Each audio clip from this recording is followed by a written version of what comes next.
Okay, welcome to Excel Bliss, and this is a channel meant for you. It's meant to give you vital information concerning education, and in that we have scholarships, we have how you can get visas to study abroad, how you can get loans, how you can get jobs for those who are graduates, for those who want to work abroad.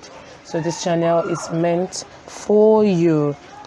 Do well by subscribing. Please don't forget to subscribe, and don't forget to click on the notification button so that anytime we have vital information to pass across, you will be notified. 17 things you need to know before you migrate to Australia. Migration is something that people want to learn and know more about. All of this country in the world, Australia attracts a lot of attention because it has become an international destination for tourism, education, and business. Australia is a home to diverse wildlife, but also has some unique differences when compared with other developed countries around the globe. Before migrating to Australia, there are some important things you need to know, and we have listed 17 of them. What are the requirements for migrating to Australia? There are a number of requirements that need to be fulfilled in order to migrate to Australia. These include demonstrating good character and health and have not engaged in any adverse activities. In addition, the applicant must have a valid passport with 2 photographs.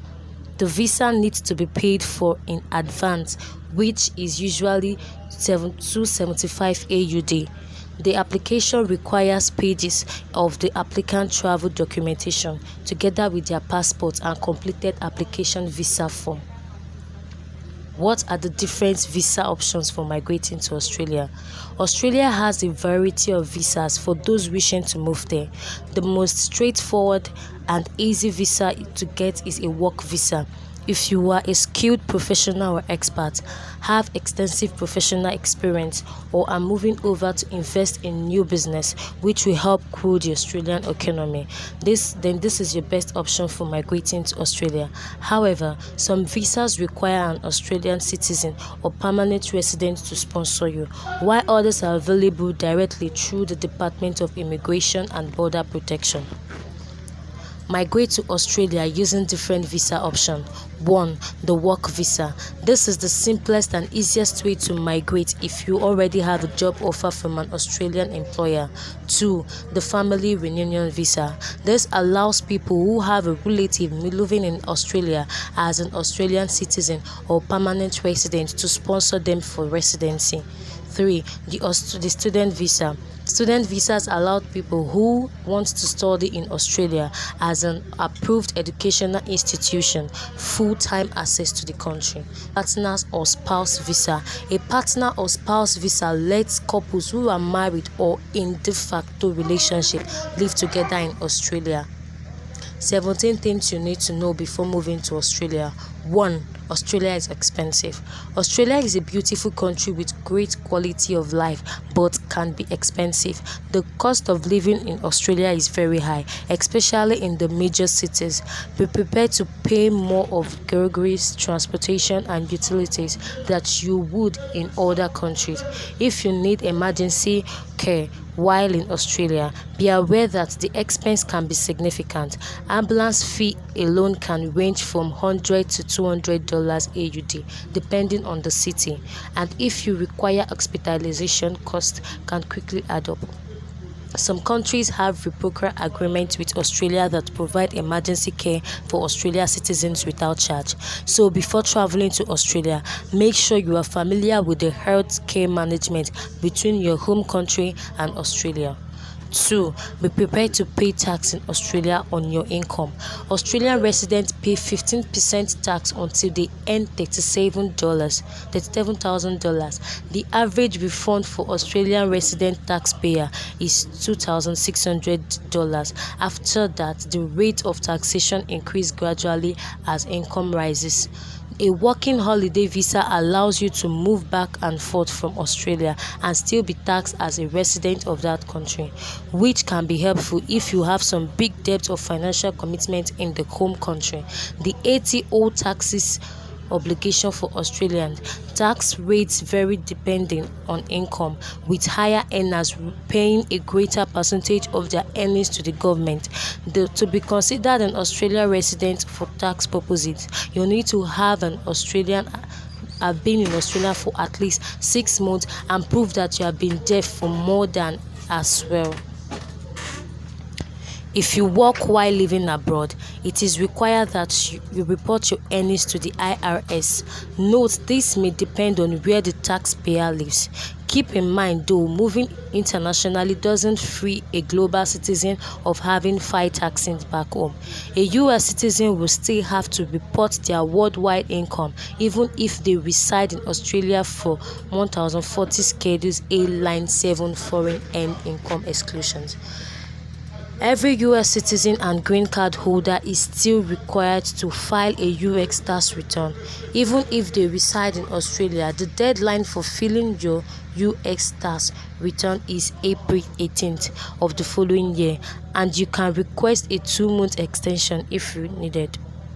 Renouncing your status as a US citizen will allow you to stop filing taxes, but it comes with some hefty penalties if you forget to disclose your foreign account over $10,000 at any time across the course of the year, or assets from 8,854. 3. Book accommodation before you arrive through booking.com. Booking.com is a great source of finding accommodation before you arrive in a new city. You can compare prices and read reviews from older travelers before making your decision. Additionally, many properties offer discounts if you book through the website, so be sure to check it out. Number 4. Wi-Fi costs extra most places hotel you will go to. When traveling, one of the most important things you have to access is the internet. However, in Australia, Wi-Fi can be quite expensive in most places, including hostels. For example, the Youth Hostel Association charges $6 per day for Wi-Fi access at all other hostels across Australia. While this may not seem like a lot, it can quickly add up if you are staying in multiple places throughout your trip. If you are looking for a cheaper alternative, many caves and restaurants offer free Wi-Fi with the purchase of food and drink. Just be sure to ask before you start using their network. 5. Apply for jobs before you go. It can be difficult to find a new job in a new country, especially if you don't have any contacts there. That's why it's important to start applying for jobs before you can leave for your new destination.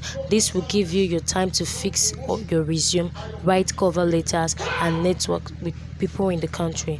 You can also use websites like Indeed or Seek to find jobs in Australia. Looking for farm work or regional work in Australia. If you're looking for farm work or regional work in Australia, make sure you have a reasonable service of alcohol certificate. This certificate is required by many states before allowing you to start for agricultural training.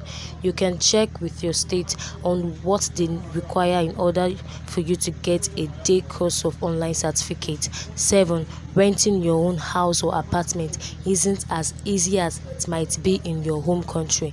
If you are moving to Australia as a foreigner, it can be difficult finding your own home there. You need to consider the cost of living, how much money you will have incoming in per month. If you are an Australian citizen, there is a good chance that your parents will offer to let you live with them for the backpack. 8. Backpacking around Australia can be easier by sharing a ride. Australia is a big country and it can be expensive to travel from one end to the other. If you are looking to save money or just meet some new people, consider using ride-sharing app like BlaBlaCar or Rideshare. This app connects passengers with drivers who are making the same trip, so you can share the most of gas and toys. And even if you are not looking for a free ride, it is still a great way to meet locals and learn more about Australian culture. 9. it can be cheaper just to rent a car for a month or two. When you start planning a trip to Australia, it's important to consider how you will get around. Renting a car can be expensive, but there are other options. You could try renting a car for a month or two, then returning it. This way, you won't have to worry about the cost of long-term car rental. Another option is to take public transportation in the city, then rent a car when you want to explore outside the town. 10. Each state has a slightly different time zone. Do you know that Australia is a huge country with 6 states and 2 territories? And did you also know that each state has its own time zone? That can make things a little confusing when trying to organize things in social events. For example, Western Australia is 3 hours behind Eastern State. 11. Western Australia has no daylight savings. Wow. Western Australia is only Australian state that does not observe daylight savings.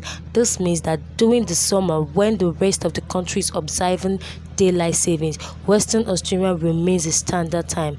Conversely, during winter, when the rest of the Australia observe daylight saving, Western Australia is a daylight saving town. Yes, Australia does get snow. While it's not common, the snowy season can hit areas of the countries like Victoria and Tasman. Travelers should be prepared for the weather and come equipped with scarves, coats, rainboots, and if they're going to visit during the winter, most Australia experiences 4 seasons in a day. You might go from hot sun to cold rain and snow very quickly. 13. Australia Day is January 26th. Australia Day is celebrated annually on January 26th. This day commemorates the arrival of the first British ship to Australia in 1788. The holiday is similar to the 4th of July in America, but with a few key differences. Australians celebrate this day on January 26, with the British first arriving in Australia on January 26, 1788. Indigenous groups in Australia view this day as a celebration of cultural destruction. For them, it marks the beginning of over 2 centuries of struggle against colonialism and dispossession. Australian citizens celebrate their citizenship on 26th of January. As with all many celebrations, it's important to be aware of potential issues that could arise with certain aspects on the day, such as indigenous people and immigration law. Number 14. The drive on the left. In most countries, driving is done on the right side of the road. However, in Australia, they drive on the left side. The reason for this dates back to when Australia was the first colonized by the British. At that time, all the British colonies drove on the left side of the road. When Australia became a country on its own right, it continued on this tradition. While driving on the left, they may take some getting used to at first. It's also important to remember that Australia driving laws are different from those other countries. For example, unlike America, you can use your right hand to change gears while driving in Australia. This also is known in Australia right-hand rule and is based on the version of the left-hand rule used elsewhere in the world. 15. Learning the metric system. The metric system is the standard measurement for distance, weight, and volume in Australia. This means that you will have to learn how many grams or millimeters are equivalent to ounces, cup, or gallons. 16. It's possible to be off the grid for a while. You may be able to live off the grid if you have a solar battery, but it's not easy. Solar panels are expensive and you need a lot of them to power anything. 17. No guns allowed. Australia has strict guns law and it has been successful in preventing mass shooting.